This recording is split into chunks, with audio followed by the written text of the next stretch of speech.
Kumain ng sitaw ko eh. Ang laki. Ayan, putol na dalawa. Nakain na, busog siya. Galing sa aking tanim.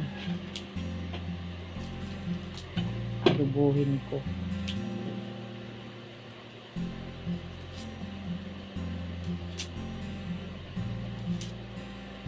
Ito namang mga balat, iniipon ko. Ilalagay ko sa buti at ginagawa ng pataba sa aking mga tanim.